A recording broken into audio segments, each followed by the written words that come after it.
Well, good morning.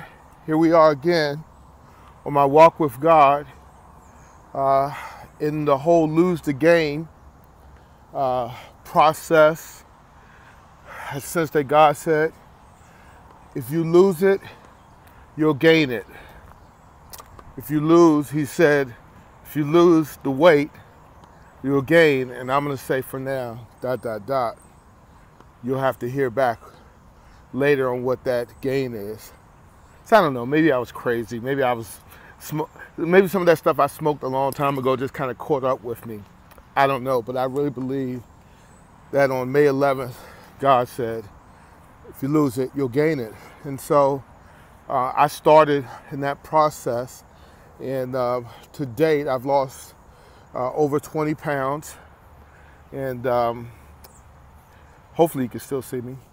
I lost over 20 pounds. You can't really see it or tell it that much, I don't think. But anyway, there's three things I really sense that God spoke to me clearly about as it relates to how you get the process together. And one is you have to make a decision that not tomorrow I'm going to do it, but today. Today, I'm going to start today to do whatever it is. If it's lose weight or if it's get out of a bad relationship, or whatever the case might be, that you choose today. Not I'm going to wait till tomorrow.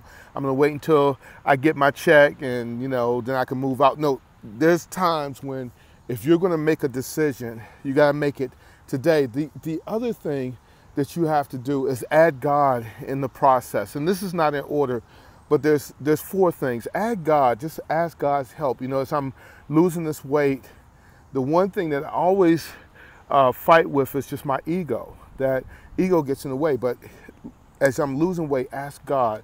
Then the next thing is develop a goal. Like, what is your goal? Decide, hey, this is going to be my goal. Here's where I am now. Here's where I want to go, or here's where I want to be. And you could apply this to almost anything.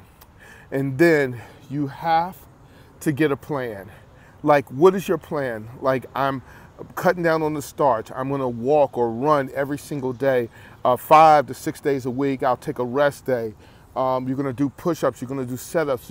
And you don't do it all, like you don't do 5 miles in one day. Maybe you just take a few steps one day, and then the next day you take a few more steps. And then eventually, before you know it, there's nothing for me right now to run a mile. I couldn't even run 100 yards a month ago. And so now to run a mile is nothing. I do have a goal that I want to do a 3K with my wife in November.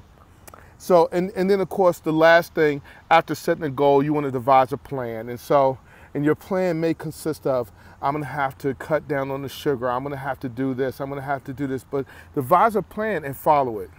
And so today, I just want to give you that. And here's what I want to say again, Philippians 4:13. Hopefully not taking the scripture out of context, but I do believe that you can do all things through Christ who gives you strength. In fact, I would even say it to yourself, Philippians 4:13, I can do all things through Christ who gives me strength. Hey, we're out. We'll talk to you next time. Lose the game, baby. Lose the game.